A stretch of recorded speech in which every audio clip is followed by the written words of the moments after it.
Regard croisé, troisième partie. Cette fois-ci, nous parlons Sierra Leone. La CEDEAO condamne l'exclusion des élèves pour grossesse.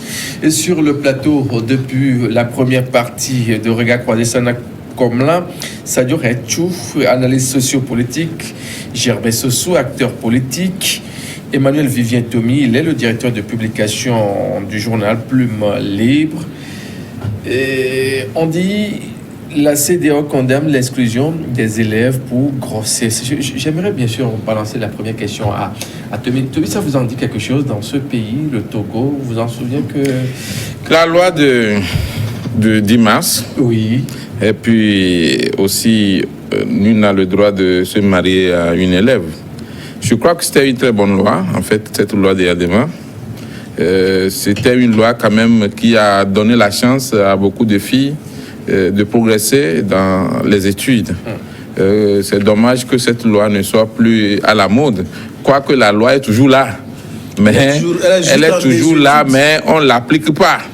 Sinon, il y a des enseignants qui se marient à leurs élèves, il y a des élèves qui font la cour à leurs enseignants aujourd'hui. Ah bon? Oui, ça se passe. Et les malheureusement, élèves, qui font la cour à leurs enseignants. Les filles ou bien hommes? Les filles. Qui font la cour à leurs enseignants. Donc c'est dans les deux sens, quoi. C'est pas seulement les enseignants qui harcèlent les élèves, mais il y a des élèves aussi qui harcèlent les enseignants. Et je crois que les jeunes savent de quoi je parle. Alors aujourd'hui, par rapport à la décision de la CEDEAO, je crois que c'est une décision qu'il faut saluer.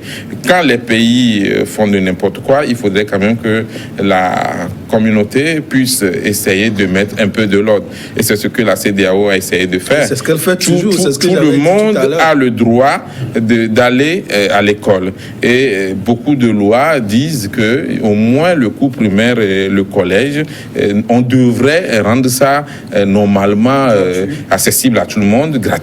Les enfants devraient être éduqués. Alors, l'handicap pour certaines filles, c'est de tomber enceinte pendant qu'elles sont encore sur les bancs. Alors, faudrait-il les renvoyer juste parce qu'elles sont enceintes ou bien faudrait-il les renvoyer parce que nous sommes dans un pays qui connaît un problème de santé, donc peut-être on a peur que et la mère et l'enfant ne soient contaminés, alors ou bien ne soient exposés. Est-ce qu'on ne perd pas la chance à ces enfants-là, à ces élèves-là? En principe, une élève ne devrait pas tomber enceinte, puisqu'il faut avoir au moins un âge adulte avant de pouvoir fonder un foyer. Mais si ça arrive, l'État qui protège tout le monde doit protéger et l'enfant qui est dans le ventre et la maman qui porte donc la grossesse. En cela, il faut féliciter la CEDEAO. Mais ce n'est qu'un rappel en réalité.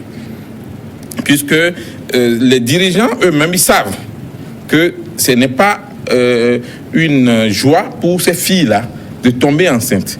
Et généralement, les filles, quand elles tombent enceintes, pendant qu'elles sont encore sur le banc, elles abandonnent les cours. Mais s'il y en a qui sont courageuses et qui veulent continuer, il faudrait que l'État puisse les encourager.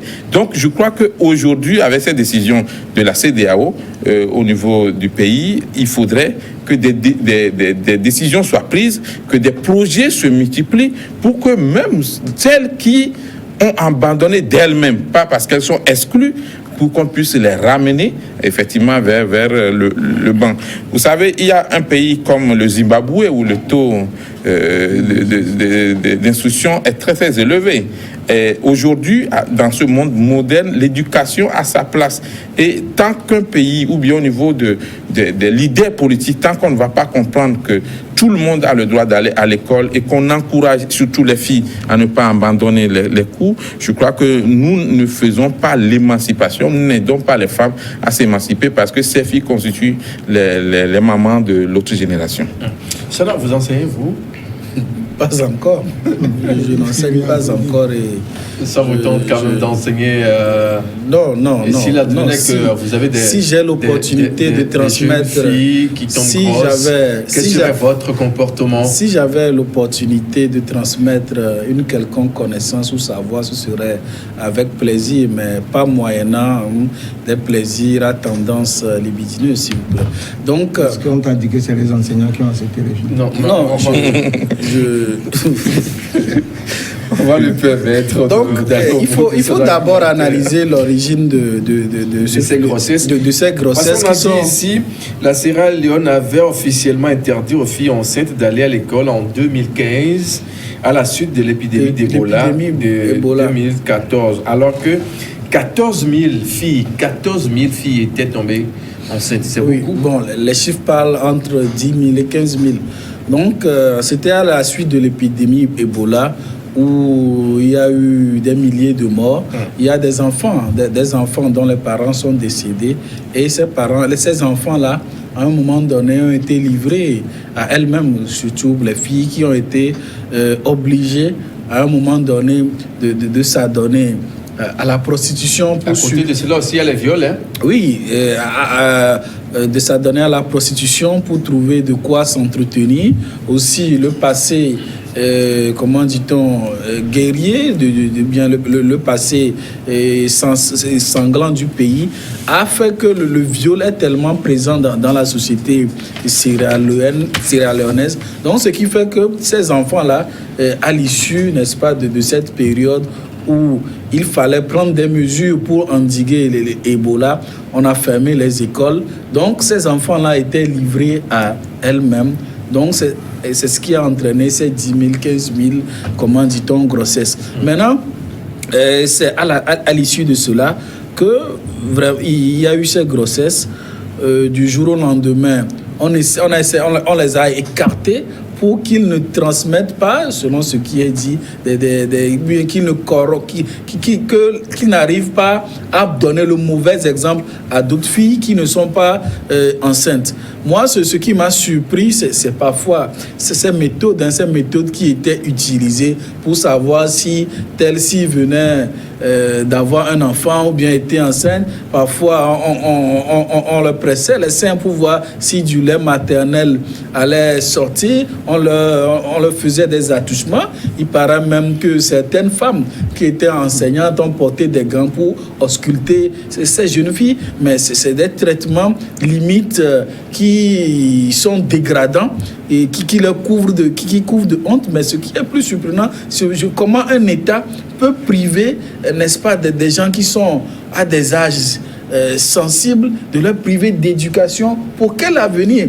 Et même, je suis surpris qu'il y ait même un programme spécial qui est destiné à ces femmes-là, soutenu par la Grande-Bretagne et l'Irlande, pour créer un enseignement spécial à ces filles où certaines matières étaient sciemment supprimées du programme, ce qui fait que quand on présente ces filles aux examens, elles n'arrivent pas parce qu'elles n'ont pas eu l'occasion d'étudier toutes les matières.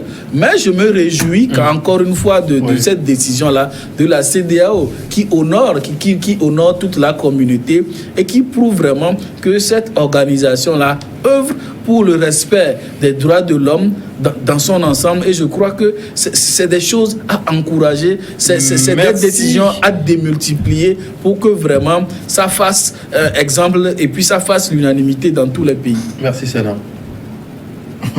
Vous savez, Non, mais je ne vous ai pas encore donné la parole. Ok, allons-y. Merci de m'avoir donné quand même là. Vous avez vécu ces temps-là également au Togo quand on avait fait sortir la loi du 10 mars qui interdisait aux enseignants. Vous avez enseigné, vous? Ben oui, c'est mon métier. Vous avez été en temps tenté d'avoir des relations. Il ne va pas le dire. Non, quand même. comprendre. Si vous lui demandez, est-ce que les filles, les élèves lui ont fait la cour, ou bien les étudiantes lui ont fait la cour, ça c'est autre chose. On n'a pas besoin de réponse. Non, je le connais, il est sérieux. Vous savez,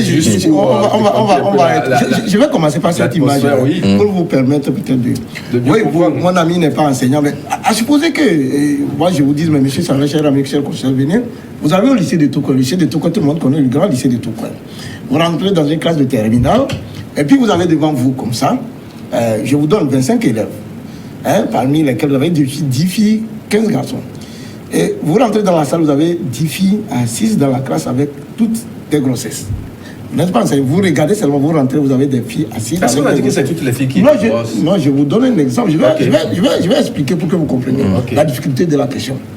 Alors, donc les filles qui sont en corsage, qui sont sur les bancs et qui ont des grossesses. Vous rentrez dans une seconde classe, vous avez peut-être aussi une quinzaine de filles, mais là-bas, vous avez peut-être 6 qui sont enceintes et les autres ne sont pas enceintes. Vous comprenez? Alors, quelle est l'image que ça renvoie? Est-ce que vous dites, oui, bon voilà, celles qui sont enceintes, oui, on va chercher. Ça, c'est la méthode de l'enseignant. Oui, mais les autres là qui ne sont pas enceintes, qui regardent leurs sœurs, qui sont enceintes, qui viennent à l'école. Quel est le message? Alors donc, je vais tomber sur la difficulté. Vous savez qu'au Togo, à un moment donné, non, on parle pas du Togo. Hein. Non, pour que les gens puissent comprendre. Au Togo, chez nous, on a pris des dispositions pour que les filles qui sont enceintes puissent aller à l'école. Hein. Oui. Ça va avec la ministre l'ancienne ministre, elle s'est battue pour ça. Donc au Togo, maintenant, si une fille enceinte, on l'autorise à aller à l'examen. Mais la difficulté, c'est que quand vous êtes un professeur, un enseignant devant une fille, à qui l'autorité vous dit, bon oui, elle est enceinte, c'est pas grave, il faut qu'elle aille à l'école. Alors, elle est en train de préparer son examen, le bac 2. Vous rentrez dans la salle, elle est peut-être dans son 8e mois. Est-ce que vous pensez véritablement qu'elle est à même de suivre les cours? Mais vous, l'enseignant, vous devez tout faire pour qu'elle ait le même niveau de compétence. Moi, j'ai étudié avec une fille qui était enceinte, mais elle a eu son examen une semaine, 2 semaines. Oui, après, elle a accouché. Donc, moi, je ne vois pas d'inconvénient. Oui, on va permettre à Germain. Je dis que chez nous, c'est réglementé. Je vous explique le problème. Ce que je vais dire, en fait, c'est que, en fait, il faut, dans la mesure du possible, c'est qu'il faut même tout faire pour qu'elle ne soit pas enceinte. Parce que... mais c'est là plutôt qu'il faut insister. Oui. Il faudrait que l'État sensibilise les filles pour qu'elles ne tombent pas enceintes pendant qu'elles ne sont pas prêtes. Dès qu'elles sont enceintes, dès qu'elles sont enceintes, non, je ne parle pas finir, mon cher ami. Dès qu'elles sont enceintes, dès qu'on confie au pédagogue, lui, de tout faire pour que l'enfant, là, parce que le résultat de l'enseignant, c'est ça. C'est-à-dire que quand vous avez des élèves, c'est qu'à la fin de l'année, votre objectif, c'est 100%. Hein. Si vous avez une classe d'examen, c'est que votre souhait, c'est que tous vos élèves... Ça, c'est l'idéal. C'est l'idéal. Donc, vous faites tout pour avoir les 100%. Et lorsque vous avez déjà un cas, 2 ou 3 filles qui sont dans la classe, c'est-à-dire que l'effort que vous voulez faire, il faut le multiplier. Parce que vous savez, la femme, vous demandez le médecin qu'elle soit enceinte, c'est pas, à des moments, il faut qu'elle crache, il se sent mal, il faut qu'elle se lève. Donc, vous devez vous adapter maintenant au rythme de l'élève. C'est vrai que l'enseignement... Non, mais là... On va le maintenant, pour revenir, la CEDEAO a condamné. La CEDEAO a condamné. C'est ça, c'est la CEDEAO a condamné. Parce qu'une chose est de condamner, et dire ça, ce n'est pas bon, mais une chose est de se mettre dans la pratique de la chose. C'est-à-dire que là-bas, il faut comprendre pourquoi, et je suis d'accord, M. Sana, là, tout à l'heure, dans quelles conditions beaucoup de filles ont été enceintes. Mais qu'est-ce que l'État Sierra Leone cherche en prenant cette décision? C'est pas que l'État Sierra Leone n'est pas conscient du devenir de ses enfants. Mais vous savez, quand vous libérez en disant, oui, mais les filles peuvent être enceintes, on peut les autoriser à aller à l'école. Mais oui, en jouant sur les droits de l'homme, d'accord, nous sommes des enseignants, nous défendons les droits de l'homme. Mais si vous ne savez pas faire, c'est que vous ouvrez les vannes. Et demain, dans toutes vos écoles, y compris les filles viendront avec les grossesses. Ce n'est même pas les enseignants qui les enseignent, je vais vous rassurer. Vous prenez les études bon, pas forcément. Oui, mais pas forcément. Pas forcément, mais ce n'est pas dit non plus que c'est une situation qui s'est présentée. Mais là, on est dans un cas précis. On sait comment les choses sont passées. Donc, dans le cas de la Sierra Leone, on ne peut pas attribuer cette responsabilité-là à ces enfants. Ces enfants-là ont été victimes de la précarité. C'est le rôle des parents et de l'État d'aider ces filles à ne pas tomber enceintes précocement. La problématique est là. Donc les enseignants, les autorités, les parents d'élèves et l'élève lui-même, il faut sensibiliser tout cela pour que... Les responsabilités la loi du la pause, juste derrière, on va se retrouver pour parler du Togo. À très vite.